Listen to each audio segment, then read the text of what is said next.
Oh, bonjour. My name is Ikwe. My client is Makwa. I'm here to come and share my kinitibit what you want to get visa saying Kinamabuan. St. Mary's School. That's where I tend to go to school. Well, so at the beginning, when I started going to school, I thought St. Mary's School was kind. When I go to church, yes, I love going to church every day. And it was too much what the nuns did to us. We used to kneel down about an hour. Then a stone got on my knee. I didn't know it was there. I ended up 2 weeks in the hospital, had surgery to take that stone out of my skin. Infection. Couldn't walk for 2 weeks. And like, it's another thing that happened again, and rushing me, the nuns all the time, got hit by a roller. If I make a little mistake, wrong number, how I can wonder how a person would learn getting hit the same time when he's trying to learn something. That hurts to be hit with a ruler.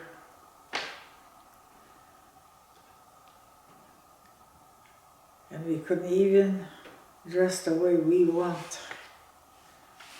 No pant, you can wear jeans, dress, no nylons, nothing, no lipstick.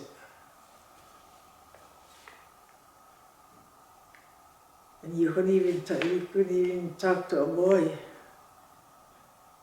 That's how they were.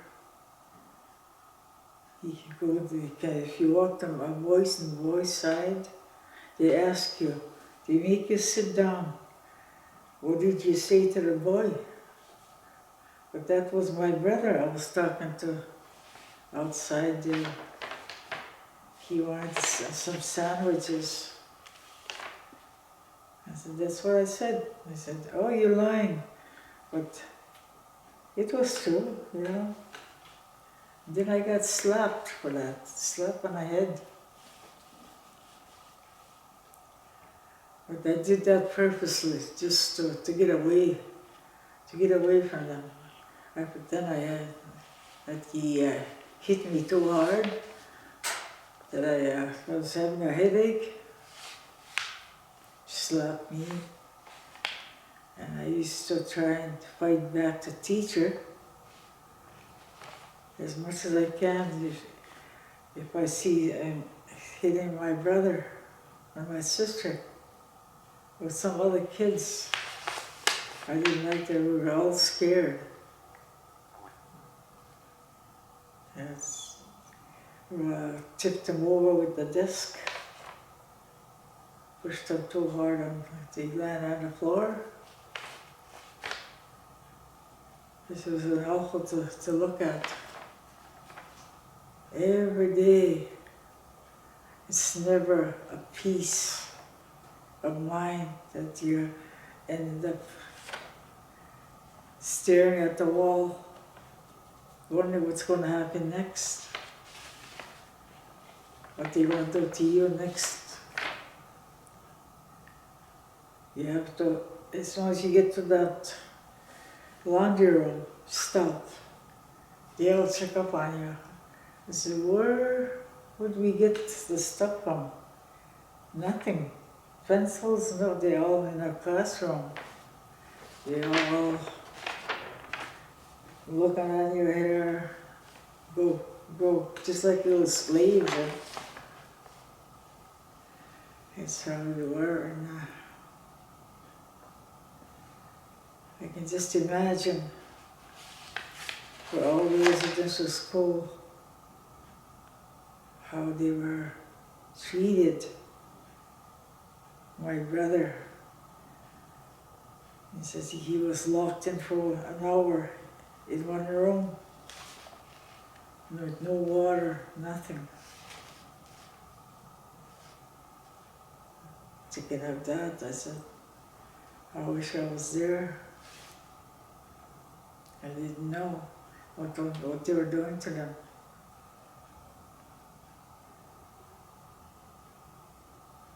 That happened to me too, because I got hit with a girl who were lining up, got hit and she hurted me.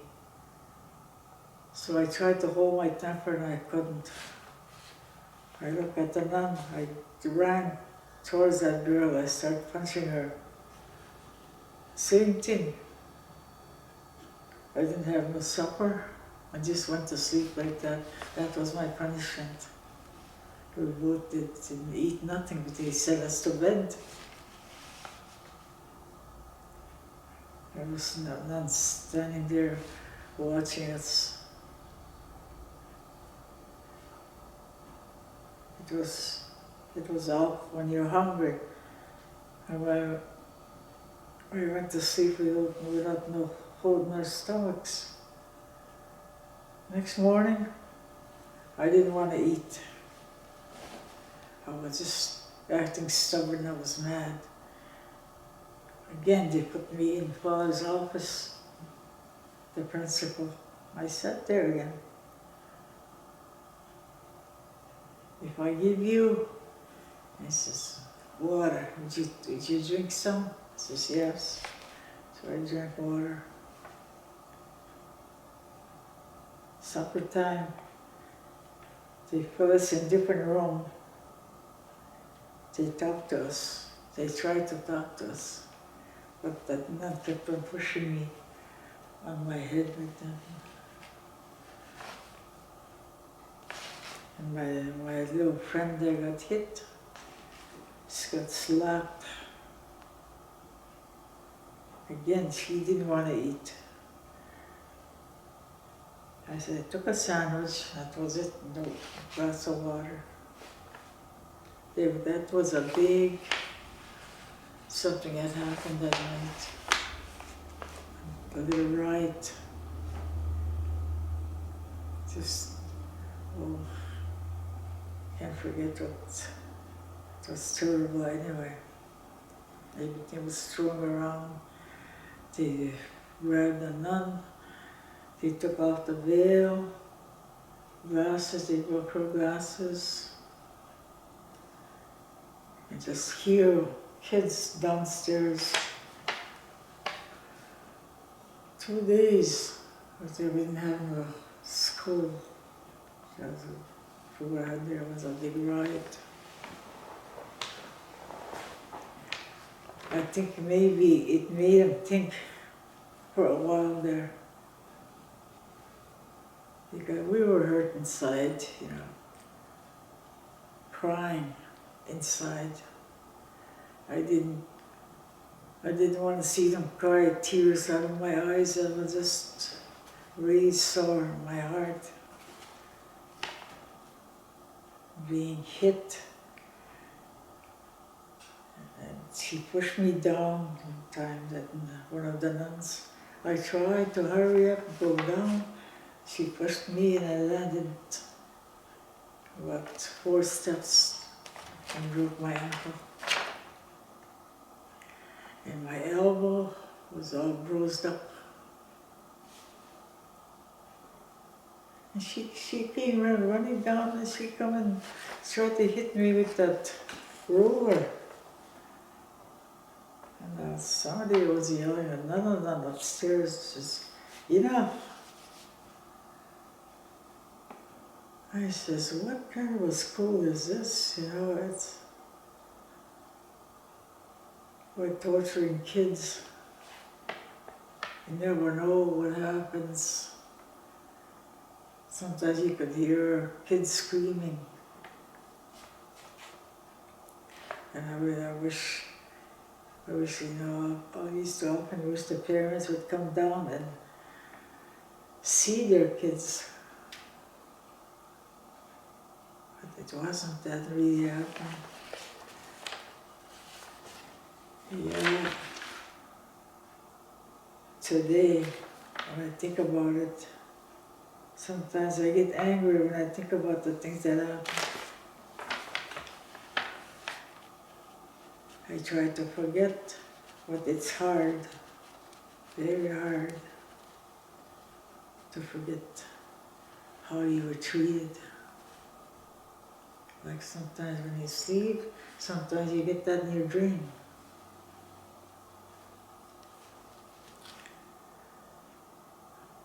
You know, today, I often wonder why things have changed with all the priests now. Some of them went to jail. I was thinking, is that the punishment they're getting?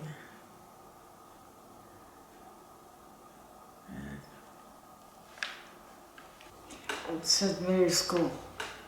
Niisaachewan is where I was attending school. St. Mary's School. We did day school for a while because it was full. So, not too long though. Quebec orphans, kids came there. So Christmas, they didn't come back, so we had a chance to get in. Went till 1958.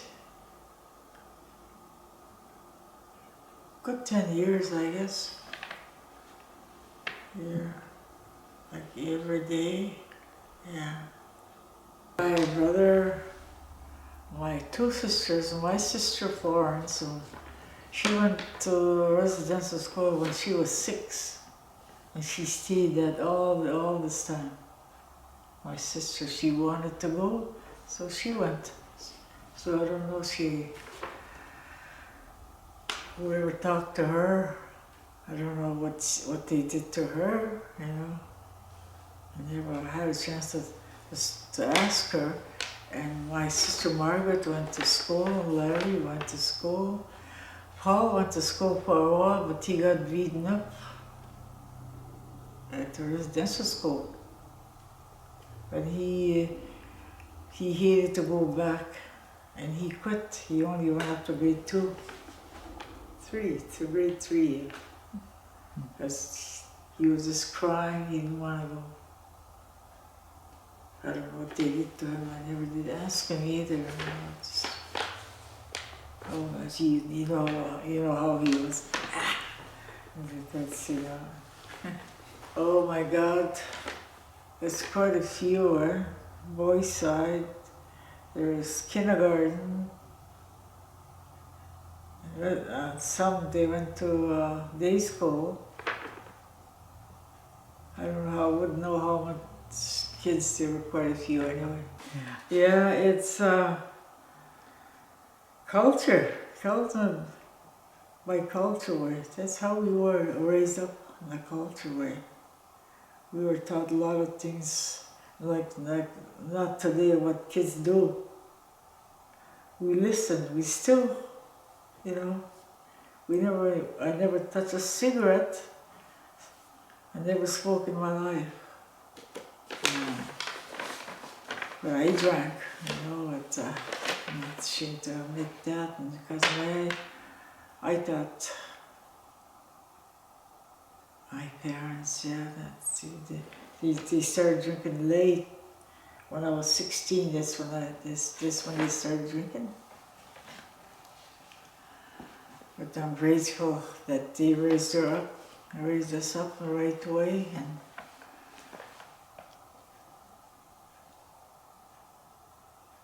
yeah, it's hard to live without your parents.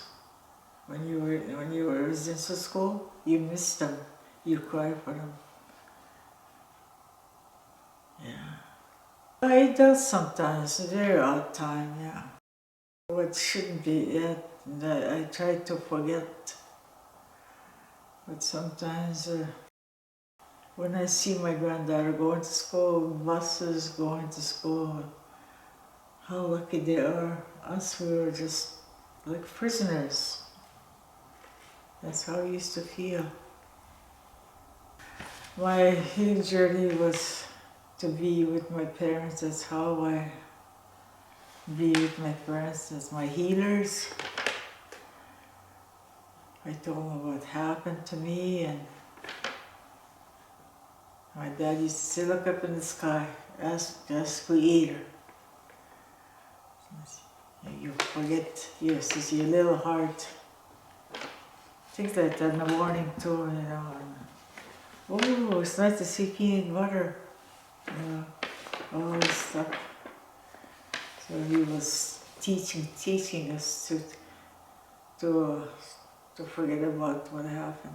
Oh, just like a paradise, just like the world had opened. You know, trees.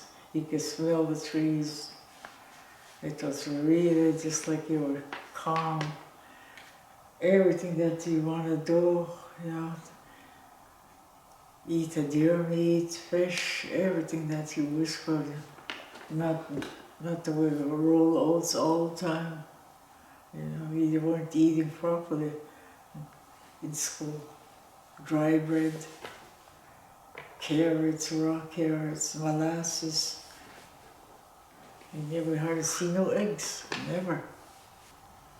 I felt really good, really happy. Like this is my new life, to begin my little journey and to learn all about how to live again. And I started to learn a lot of things like skinning beaver, skinning deer, go to fishing, go out trapping. All these things that just made me feel so good. I wish them, you know, I know what they're going through too, what they went through, and I don't know, and I just, all I can say, wish them luck, you know, and hope they can heal themselves to the same way that I'm trying, whatever I did. There's ways to do it.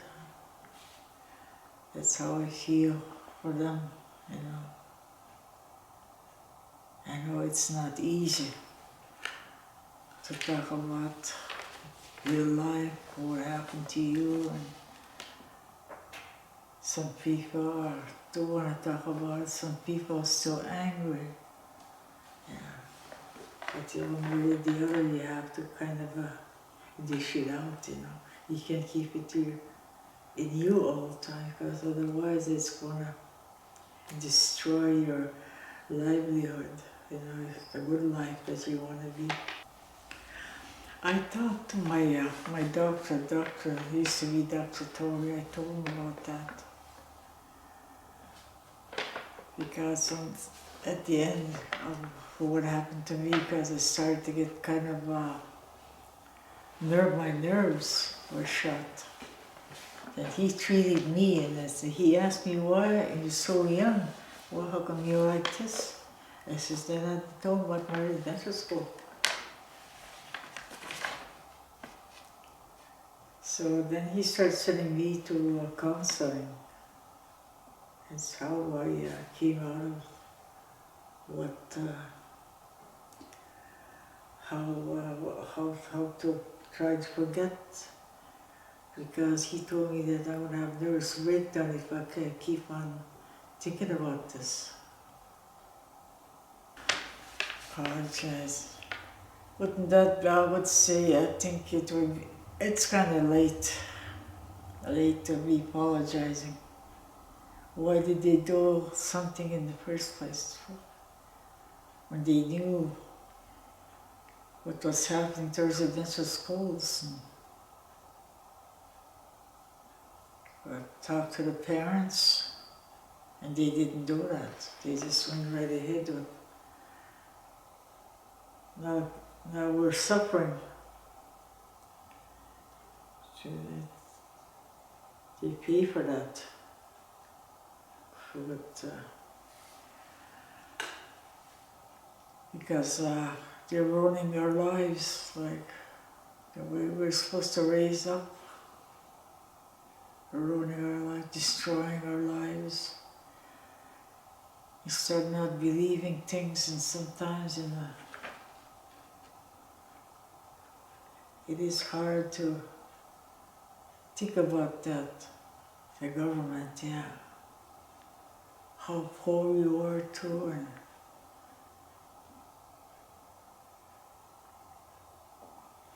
yeah, it's kind of late, but it's about time anyway, you know, to pay the people that suffered. You gotta do something. I'm happy today, you know. I'm grateful that I talked to you and you're helping me out to come out all the stuff that I carry in my heart. This is what they say, your heart, whatever you do is from your heart. When you feel bad, your heart works hard. It works hard. When you feel bad, it's like it's... Yeah, you know, you're going straight up without some people falling apart, talking about what happened to them. Maybe before my time, before I went to residential school, maybe a little bit had changed, not the way they were before the other kids that went in. I didn't know what happened to them. Maybe a little bit changed when I started going to school, but the torture was still there. It's like that didn't change. That didn't change. You gotta listen, you gotta do. It was very strict. Very strict. You can't make a mistake. If you do, you get your punishment. It was sad anyway. You go somewhere, they get you to travel. I went to Arizona. There was boys there and girls. Oh my God. You couldn't even look at the boys. You couldn't even look at each other. Sit at the back, get up, and nurses, the nuns were looking at you where you're looking. It just made you really tired. That was a school trip. That wasn't really good. Just getting mad, getting hit. Sit back in a bus, sit there, and don't come out. You know, so it's... And I really didn't enjoy anything was going there. And they took us at the gym, all the girls that went, one by one. They wanted what was in our mind, going after the boy or enjoy the trip. Some did talk and they would, you know, hit you on your chin to say something.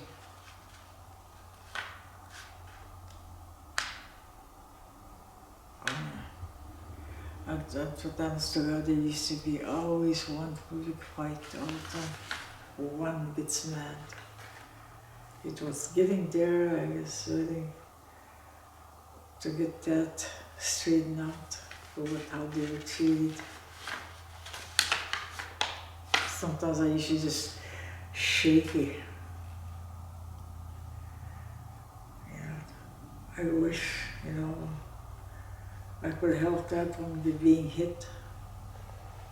You know, it's awful to watch a kid being hit. I But there's always one kid that was,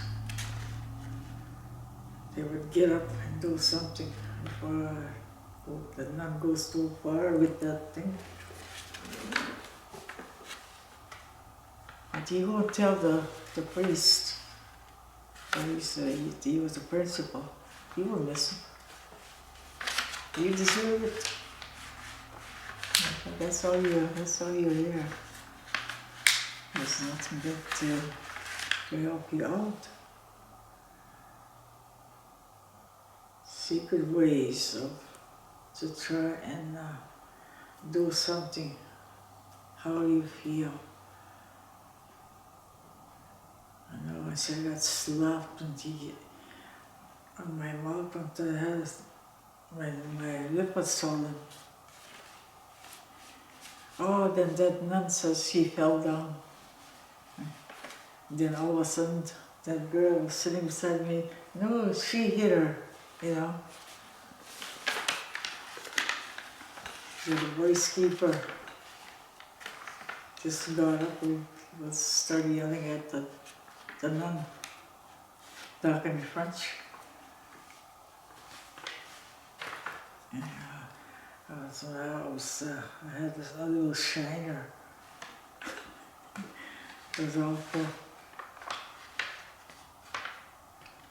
She gave me a backhand. I didn't know she was going to do that. And I was on crutches 2 times regarding them, pushing me like that.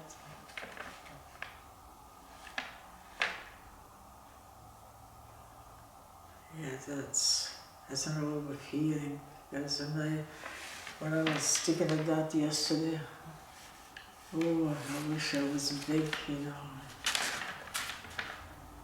I could have fought back.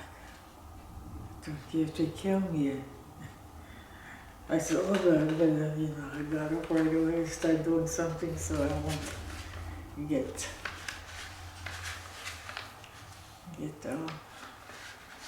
all that sadness come back to me.